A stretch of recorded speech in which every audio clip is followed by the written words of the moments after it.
जन उत्तराखंड बुलेटिन में आप सभी का स्वागत है। खबरों के सिलसिले को आगे बढ़ाएंगे, लेकिन एक नजर हेडलाइंस पर।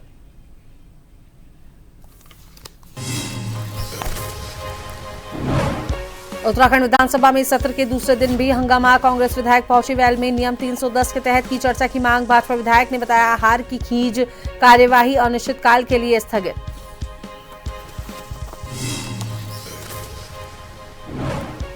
विधानसभा सत्र के समापन के बाद सीएम धामी ने की प्रेस वार्ता। विपक्ष पर बोला जुबानी हमला, कहा विपक्ष की मंशा सदन को चलाने की नहीं थी।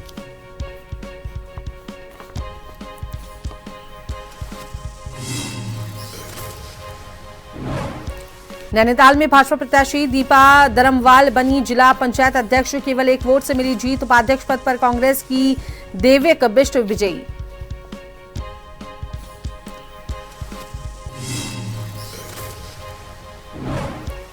नैनीताल जिले में पंचायत अध्यक्ष उपाध्यक्ष पद पर हंगामे का मामला। हाईकोर्ट में हुई सुनवाई। मुख्य न्यायाधीश ने कानून व्यवस्था पर जताई नाराजगी।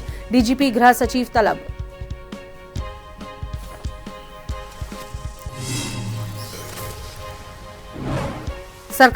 सरकारी अनाज की कालाबाजारी का मामला। जिलाधिकारी के आदेश पर हुई जांच। दोषी पाए जाने पर दुकान का लाइसेंस निलंबित।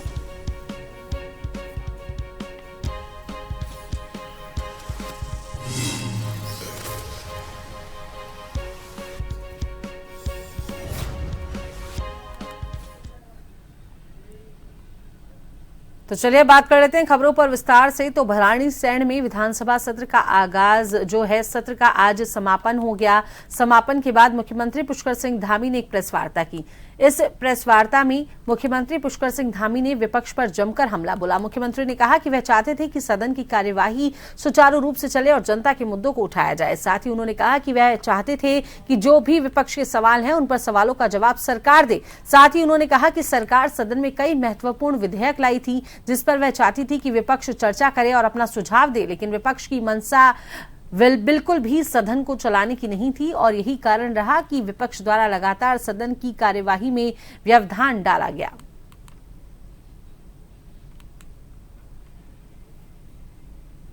पहले दिन से विपक्ष यहां पर सत्र चलाने के बिल्कुल भी मूड में नहीं था, क्योंकि उनके निजी मुद्दे, निजी हित कहीं न कहीं इसको चलाने में आड़े आ रहे थे।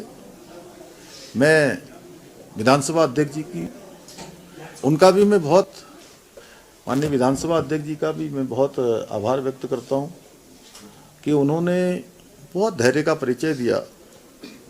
कई बार उन्होंने हमारे विपक्ष के साथियों को कई बार मौका दिया। कल 1 घंटा 45 मिनट सत्र में भी लगभग 8 बार विधानसभा को स्थगित करना पड़ा,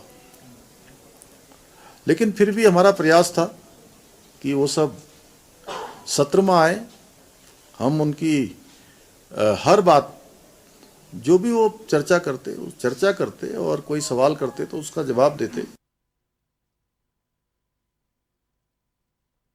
तो वहीं नैनीताल जिला पंचायत अध्यक्ष और उपाध्यक्ष पद के चुनाव परिणाम का आधिकारिक ऐलान कर दिया गया है। लंबे समय से विवादों और कानूनी अड़चनों में फंसे इस चुनाव को लेकर अब तस्वीर साफ हो गई है। नैनीताल जिला पंचायत के अध्यक्ष पद पर दीपा दरमवाल और उपाध्यक्ष पद पर देवकी बिष्ट को विजय घोषित किया गया है। चुनाव संपन्न होने के बाद हाल ही में परिणाम पर रोक लगी हुई थी। चुनाव वाले दिन देर रात मतगणना पूरी कर वोटों को सुरक्षित रखा गया था। आज औपचारिक रूप से परिणाम घोषित किए गए, जिसमें बीजेपी समर्थित प्रत्याशी दीपा दरमवाल को जिला पंचायत अध्यक्ष और देवकी बिष्ट को उपाध्यक्ष पद के लिए चुना गया।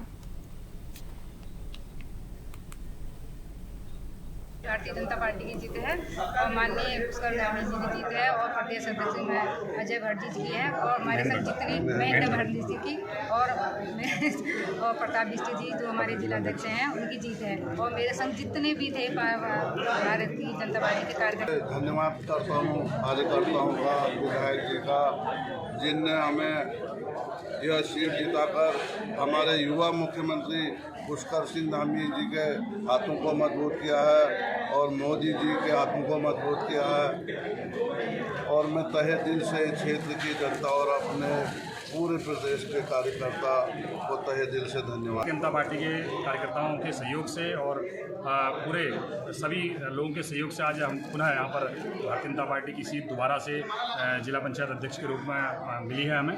मैं बहुत बहुत धन्यवाद और बहुत बहुत बधाई देता हूँ सभी कार्यकर्ताओं को। आज पंचायत चुनाव में देखने को मिला है कि भारतीय जनता पार्टी जन जन मानस तक पहुँची है। सर्वाधिक ग्राम प्रधान हमारे जीते हैं, सर्वाधिक BDC मेंबर हमारे जीते हैं और इस नैनीताल जिले में सर्वाधिक ब्लॉक प्रमुख भी हमारे जीते हैं। इसलिए मैं आज जिला पंचायत अध्यक्ष सहित सभी सम्मानित जितने हमारे जनप्रतिनिधि जीते हैं उनको बहुत बहुत बधाई और बहुत बहुत शुभकामनाएं प्रेषित करता हूँ।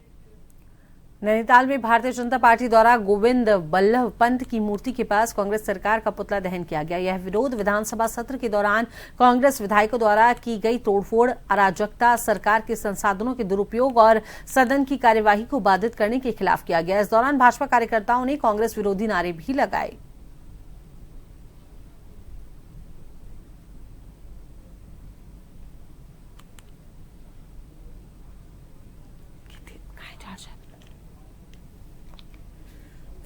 विधानसभा के अंदर और जो सत्र चल रहा था जनता की सेवा के लिए, जिस सत्र का आयोजन किया जा रहा है, उस सत्र में केवल अपने को संतुष्ट करने के लिए किस प्रकार से तोड़फोड़ करी जा रही है। इसलिए हमने सरकार और जनता का समय नष्ट और हमारे जनता के धन को नष्ट करने के विरोध में आज ये पुतला जलाया है।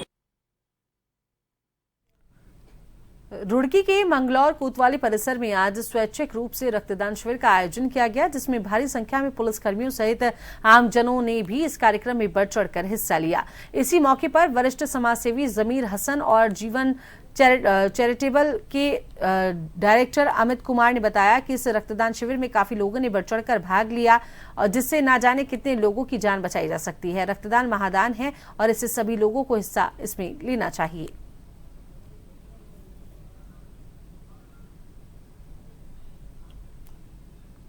आज मंगलौर कोतवाली की तरफ से जो ब्लड डोनेशन कैंप लगाया गया है, ये बहुत ही सराहनीय कार्य है और मैं समझता हूँ कि रक्तदान से बढ़कर कोई दान नहीं है। ये एक बहुत बड़ा दान है, इसीलिए इसको रक्तदान महादान कहा गया है। और आज के टाइम में जैसे जैसे देशभक्ति की भावना बढ़ रही है, वैसे वैसे रक्तदान की परंपरा भी बढ़ रही है। हमारे युवा बढ़ चढ़ के रक्तदान कर रहे हैं।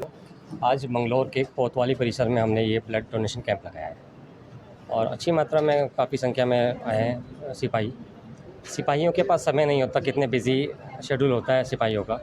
तो इस बिजी समय को देखते हुए हमने कोतवाली परिसर में यहाँ पर ये डोनेशन कैंप लगाया है, जिसमें सभी की जाँच भी कर रहे हैं और उसके बाद ब्लड डोनेशन ले रहे हैं। डॉक्टर RS टोलिया उत्तराखंड प्रशासनिक अकादमी नैनीताल के तत्वाधान में चंपावत जिले में 2 दिवसीय आपदा प्रबंधन जागरूकता कार्यक्रम का आयोजन किया गया। जिले के विकासखंड सभागार लोहाघाट में आयोजित इस जागरूकता कार्यक्रम में ग्राम प्रधान, ग्राम विकास अधिकारी, राजस्व निरीक्षक, स्वास्थ्य पुलिस, अग्निशमन, होमगार्ड, स्वयंसेवी संस्थाओं और स्थानीय लोगों को प्राकृतिक आपदाओं, भूकंप, बाढ़, भूस्खलन और वनाग्नि आदि घटनाओं के बारे में जागरूक करने के साथ ही बचाव के संबंध में प्रशिक्षण दिया गया।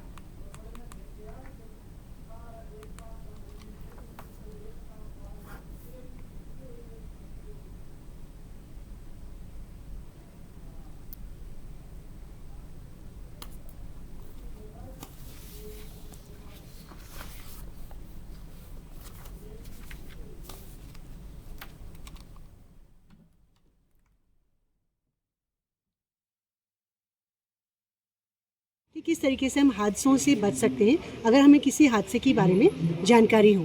तो चाहे वो भूकंप है, चाहे भूस्खलन है, चाहे वनाग्नि है, चाहे त्वरित बाढ़ है, अतिवृष्टि है, किसी भी तरीके के हादसे से बचाव के लिए हमारी क्या सावधानियां हमें होनी चाहिए। इसी तरीके से कुछ फर्स्ट एड से संबंधित जानकारी के लिए हमारे साथ हमारे सहयोगी मेडिकल ऑफिसर यहाँ पे डॉक्टर गौरांग यहाँ पे मौजूद रहेंगे और साथ में फायर सर्विस ऑफिसर जो वनाग्नि से संबंधित और घरेलू आग से संबंधित जानकारी हमें उपलब्ध कराएंगे। तो वहीं कालाडूंगी तहसील के रतनपुर ग्राम सभा के हिम्मतपुर गांव के ग्रामीण बरसात के समय काफी परेशानियों का सामना करने को मजबूर हैं। आपको बता दें कि बरसात के समय रास्ते के बीच में ये बरसाती नाला बहता है, जिस कारण नाले में पानी आने की वजह से ग्रामीण जन अपनी रोजमर्रा की चीजें खरीदने के लिए बाजार नहीं जा सकते और बच्चे भी कई दिनों तक स्कूल जाने से वंचित रह जाते हैं। बीमार व्यक्ति को भी दवाई आदि लाने के लिए काफी परेशानियों का सामना करना पड़ता है। रामनगर हल्द्वानी मुख्य मार्ग से केवल 300 मीटर की दूरी पर स्थित हिम्मतपुर गांव के ग्रामीण अपनी पीड़ा हर बार सरकार के सामने रखते हैं, परंतु आज भी उन्हें बरसात के मौसम में बदतर जिंदगी जीने की मजबूरी है।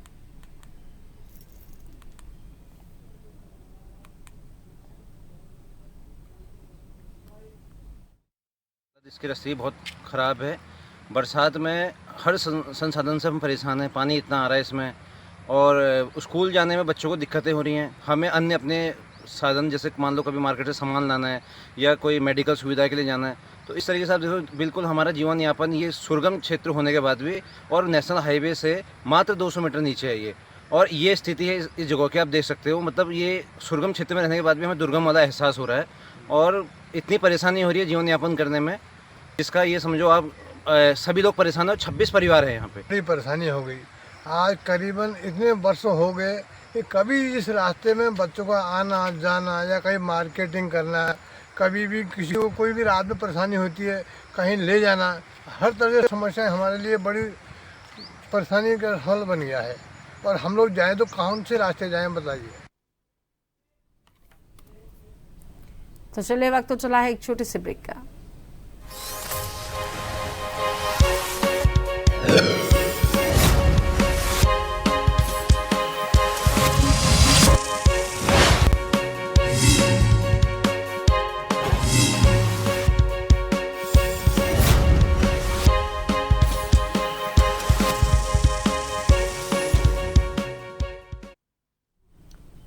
ब्रेक के बाद एक बार फिर से स्वागत है। खबरों के सिलसिले को आगे बढ़ाते हैं तो हरिद्वार के ऋषिकुल मैदान में लगे मेले में एंट्री फीस की वसूली की तभी व्यापारी और स्थानीय लोग भड़क उठे। मामला इतना ही होता तो शायद संभल सकता था, लेकिन स्थानीय पार्षद के साथ मेला कर्मचारियों ने अभद्रता तक की, जिससे बाकी सभी पार्षदों ने मायापुर चौकी में जाकर प्रदर्शन कर दिया। मामला इतना बड़ा कि लोग अब सिटी मजिस्ट्रेट तक ज्ञापन सौंप चुके हैं और चेतावनी दी है कि अगर हालात नहीं सुधरे तो उग्र आंदोलन होगा। ऋषिकुल मैदान में इस बार लगे मेले में एंट्री फीस को लेकर बड़ा विवाद खड़ा हो गया था। स्थानीय व्यापारी और आम लोग कह रहे हैं कि सीधे तौर पर जनता से लूट है। किसी परिवार में अगर 10 सदस्य हैं तो उसका सारा बजट सिर्फ टिकटों में ही खत्म हो जाएगा। साथ ही मेले में कर्मचारियों का आचरण भी जनप्रतिनिधियों के लिए तो निंदनीय है ही, आम जन भी उनके गुस्से का शिकार हो चुके हैं।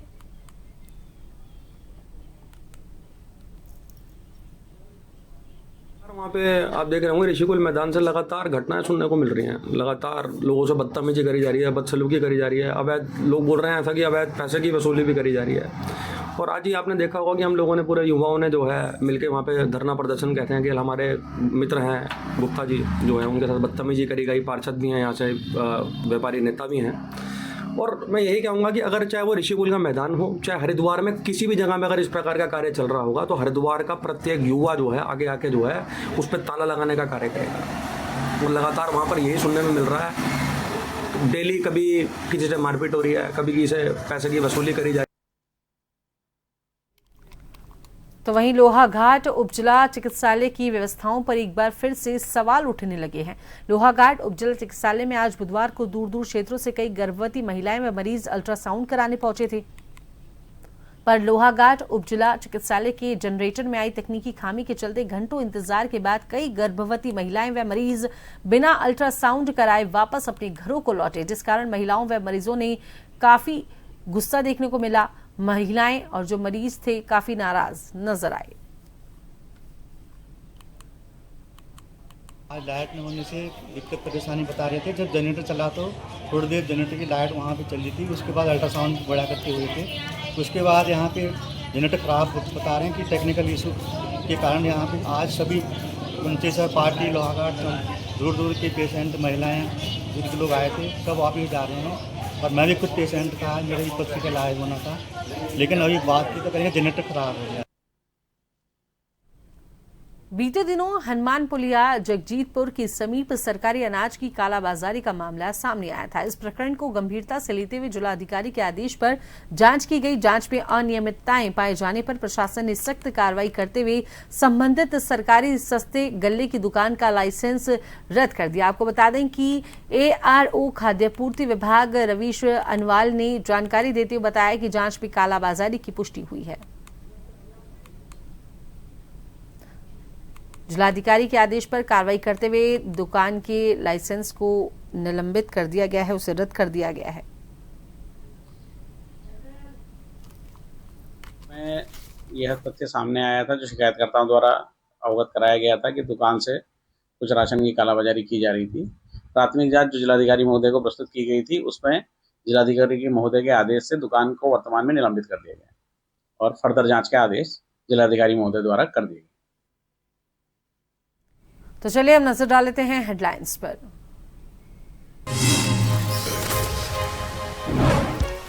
उत्तराखंड विधानसभा में सत्र के दूसरे दिन भी हंगामा। कांग्रेस विधायक पहुंचे वेल में नियम 310 के तहत की चर्चा की मांग। भाजपा विधायक ने बताया हार की खींच, कार्यवाही अनिश्चितकाल के लिए स्थगित।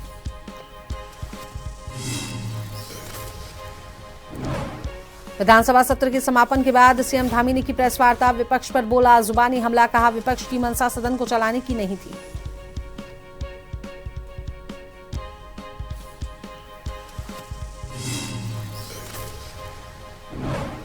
नैनीताल में भाजपा प्रत्याशी दीपा दरमवाल बनी जिला पंचायत अध्यक्ष। केवल एक वोट से मिली जीत। उपाध्यक्ष पद पर कांग्रेस की देविक बिष्ट विजयी।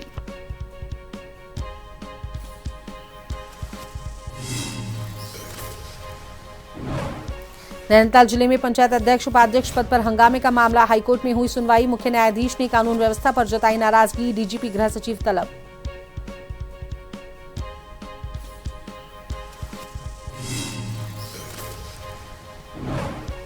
सरकारी अनाज की कालाबाजारी का मामला। जिलाधिकारी के आदेश पर हुई जांच। दोषी पाए जाने पर दुकान का लाइसेंस निलंबित।